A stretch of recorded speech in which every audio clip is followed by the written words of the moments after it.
You think about what a compliance team does. Most of the time, the main function of a compliance team is to watch the external changing regulations and standards. So, Trump is signing executive orders all over the place, tariffs, and so there's new regulations coming out. So the compliance team is constantly watching all the new regulations that are changing in the external world, and then they're coming in and they're making sure that all the operations of the business are following those regulations and that the business isn't exposed to some type of risk somewhere, right? And so what we've done with Cora is we've tried to build a co-pilot for the compliance teams to basically help with a lot of that work. So it's constantly scanning, changing regulations, all the executive orders, the standards that are being updated, regional regulations, like, the EU just banned this chemical from food right now. Like, you need to consider that in your, new product line.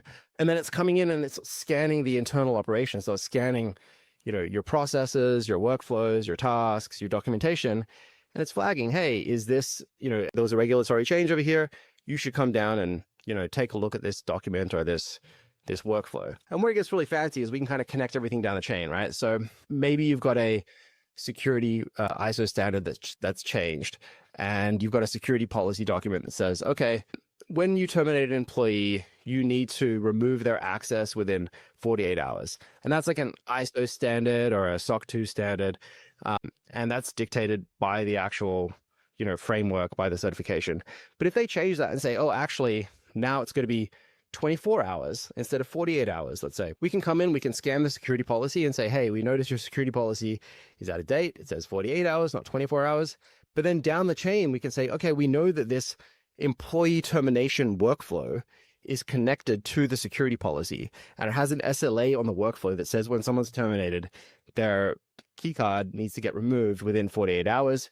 And we have like an SLA with escalation. So after 12 hours, it'll escalate to 18 hours, it'll escalate to 24 hours. So like, that it has to get done within that time.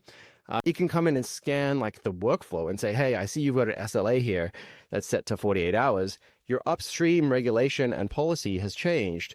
So you should come down here and adjust like your SLA on this employee termination workflow to keep it compliant with the upstream changes. So by having everything on the same platform, it allows you to kind of integrate the waterfall effect of your external regulations to your policies, to your actual operational execution and processes.